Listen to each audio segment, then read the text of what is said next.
మనం చేతిని పైకెత్తినప్పుడు వచ్చే గాలి తరంగాలను కూడా అవి పసిగట్టగలుగుతాయి.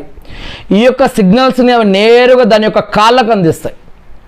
అవి మెదడు వరకు వెళ్ళాల్సిన అవసరం లేదు ఆ సిగ్నల్. దీనివల్ల అవి ఎంత సెకండ్లో 8.2 మిల్లీ సెకండ్లలో అవి వెంటనే రెస్పాండ్ అయిపోయి అవి వెంటనే యాక్షన్ చేసేస్తాయి.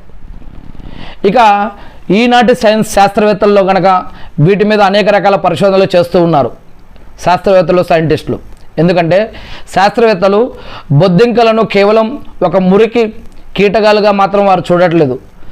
ఎందుకంటే వాటిపై ఎన్నో పరిశోధనలు జరుగుతూ ఉన్నాయి. ఎలాగైతే ఎలుకల మీద ఇంకా ఇతర కీటకాల మీద ఎలాగైతే పరిశోధనలు చేస్తూ ఉంటారో అలానే తేనెటీగ మీద, ఈగ మీద, దోమ మీద, అలానే కొన్ని రకాల ఆకులు, పక్షులు, జంతువులు, చెట్ల మీద, మట్టితోటి అనేక రకాలుగా ఎలాగైతే వీళ్ళు పరీక్షలు చేస్తారో అలానే బొద్దింకల మీద కూడా పరీక్ష జరుగుతూ ఉంది.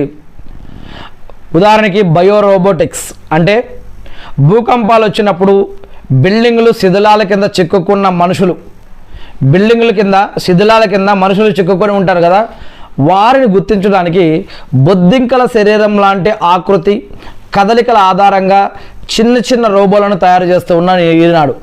అంతేకాకుండా యాంటీబయాటిక్స్ అంటే బొద్దింకలు అత్యంత మురికి ప్రదేశంలో ఉంటూ ఉంటాయి. మనం చూస్తూ ఉంటాం మన ఇళ్లలో, మోరిళ్లల్లో కానీ, మ్యానుహోళ్ళల్లో కానీ మనం ఎప్పుడైనా డక్కని తీసి చూస్తే కనుక బొద్దింకలు కనిపిస్తూ ఉంటాయి.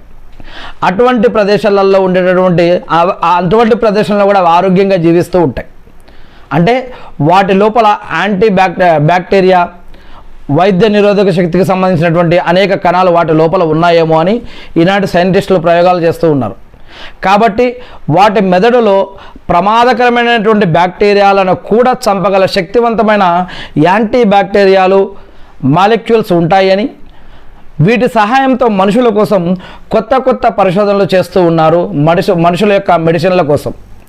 ఇక ఒక చిన్న కీటకంలో ప్రకృతి లేదా సృష్టికర్త ఇంతటి సంక్లిష్టమైన మరియు శక్తివంతమైనటువంటి ఇంజనీరింగ్ దాచడం నిజమైన సైన్స్కు ఒక అద్భుతం.